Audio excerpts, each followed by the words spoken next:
याद करिए कि हमने उस दिन चीख चीख कर क्या कहा था जब पंजाब में आम आदमी पार्टी की सरकार बन रही थी। याद है आपको हमने क्या कहा था? हमारे जैसे तमाम राष्ट्रवादियों ने एक स्वर में कहा था कि पंजाब में ये आम आदमी पार्टी की सरकार खालिस्तान प्रेमियों के गोद में बैठकर बनाई जा रही है, जिसका खामियाजा पंजाब को नहीं पूरा देश को भुगतना पड़ेगा, पूरा देश भुगतेगा। याद करिए कि उसके बाद कितने मौके ऐसे आए पंजाब में खुलेआम खालिस्तानी समर्थक तमंचा लहराते नजर आए, खुलेआम खालिस्तान बनाने की मांगे सर उठाती नजर आई और खुलेआम भगवंत मान की ये नशीली सरकार इनके आगे घुटने टेकते नजर आई। देखा ना, अब जो हालिया अमृतपाल सिंह प्रकरण चल रहा है उसके बाद तो कहने के लिए कुछ बचा ही नहीं है। दोस्तों, आप इस वीडियो को अंत तक अवश्य देखें और लाइक का बटन अभी दबा दें। 23 फरवरी यानी कि परसों वारिस पंजाब दे संगठन के प्रमुख अमृतपाल सिंह के अपने समर्थकों के साथ 23 फरवरी को अमृतसर के अजनाला पुलिस थाने के बाहर खूब हंगामा काटा। देखा ना आप लोगों ने, ये सभी पूरी तरह हथियारों से लैस थे। इनके हाथ में लाठी, बंदूकें और तलवारें थी।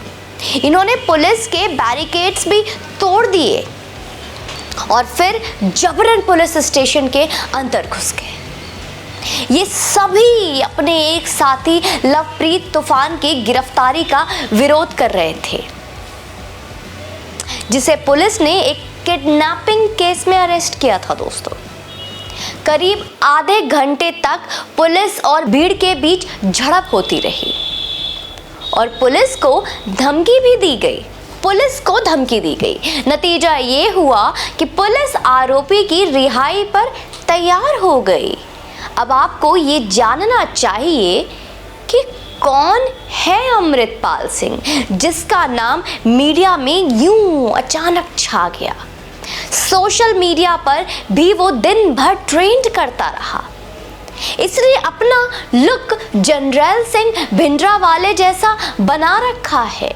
वही भिंडरावाले जिसने 80 के दशक में सिखों के लिए अलग देश खालिस्तान की मांग पर पूरे देश में कोहराम मचा दिया था। वही भिंडरावाले। ये जानने के लिए ज़रूरी है कि जिस संस्था से इसका नाम जुड़ा है और जिसका ये प्रमुख है, उसके बारे में जानने की आवश्यकता है। पंजाबी अभिनेता और कार्यकर्ता दीप सिद्धू ने सितंबर 2021 में वारिस पंजाब दे संगठन की स्थापना की थी। इसका मकसद बताया गया कि युवाओं को सिख पंथ के रास्ते पर लाना और पंजाब को जगाना। पंजाब सो रहा था। इस संगठन में एक मकसद पर विवाद भी है, वो है पंजाब की आज़ादी के लिए लड़ाई। अब अगर आपकी यादाश्त दीप सिद्धू का चेहरा याद नहीं कर पा रहा तो ये लीजिए, मैं उसके बारे में थोड़ा आपको बता देती हूँ। दीप सिद्धू वही है जिन्होंने 26 जनवरी 2021 को लाल किले पर खालसा पंथ का झंडा फहराने को लेकर जो सुर्खियों में आए थे। 15 फरवरी 2022 को एक सड़क हादसे में उसकी मौत हो गई थी। दीप सिद्धू की मौत के बाद संगठन के प्रमुख का पद खाली था। सितंबर 2022 में दोस्तों अमृतपाल सिंह वारिस पंजाब दे के प्रमुख बने। यह कमान उसे खालिस्तानी विद्रोही जनरल सिंह भिंडरावाले के गांव रोडे में सौंपी गई थी।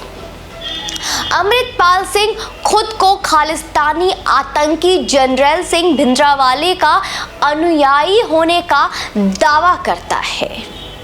हालांकि दीप सिद्धू का परिवार यह मानता है कि अमृतपाल सिंह, ध्यान से कनेक्शन को समझते जाइए, कि अमृतपाल सिंह खालिस्तान के नाम पर सिख युवाओं को गुमराह कर रहा है। अब आगे देखिए, अमृतपाल सिंह पंजाब के अमृतसर के जल्लूपुर खेड़ा गांव का रहने वाला है।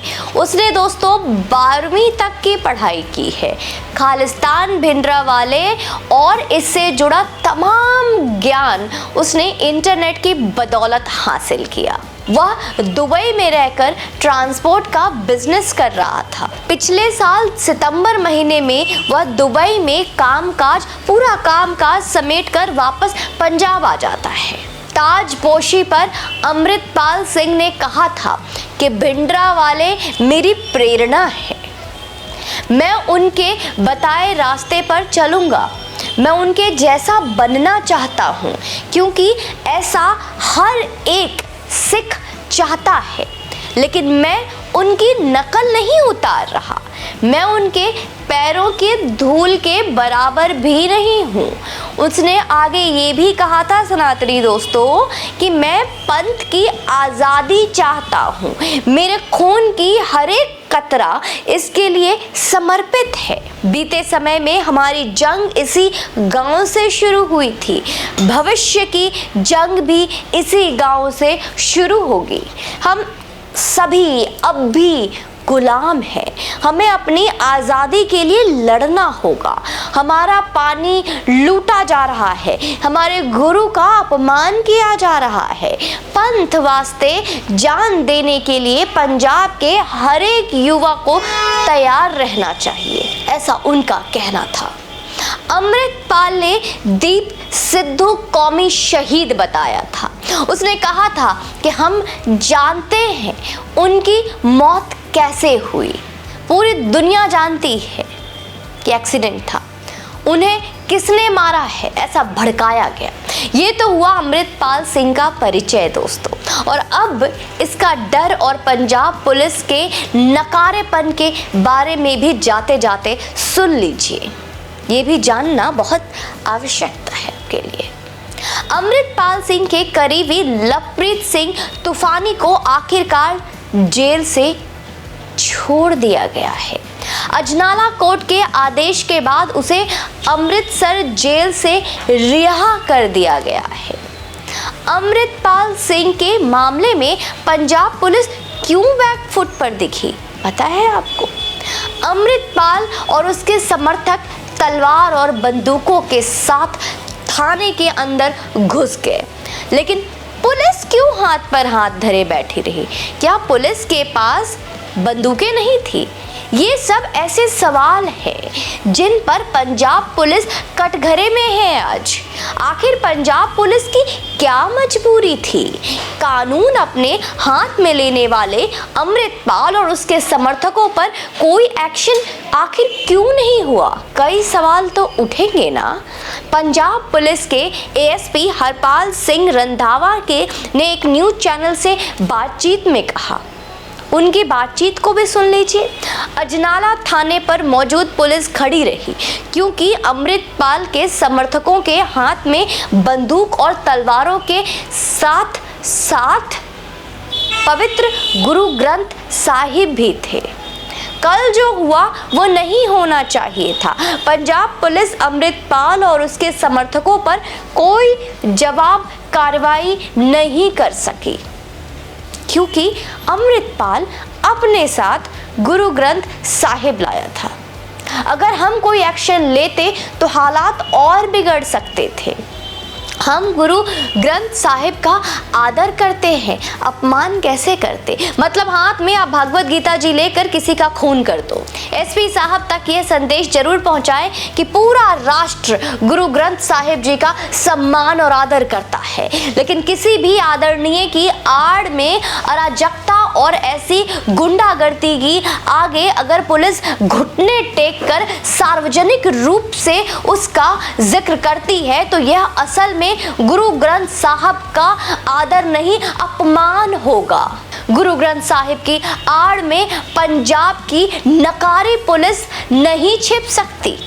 ये वही अमृतपाल सिंह है जिसने गृह मंत्री अमित शाह को भी दोस्तों याद दिला दूं आपको, धमकी देते हुए कहा था कि इंदिरा गांधी की तरह अमित शाह का भी हश्र हो सकता है। ये वही है। क्या पंजाब पुलिस ये कहना चाहती है कि हमें शांति प्रिय आतंकवादियों को भी बस इसलिए छोड़ देना चाहिए क्योंकि वो हर धमाके से पहले वो अपने रसूल को याद करते हैं, हर धमाके से पहले वो अल्लाह अकबर का नाम लेते हैं। पंजाब की पुलिस को कायदे से ये कहना चाहिए कि सरकारी फरमान है कि खालिस्तानियों के आगे घुटने टेक देने हैं।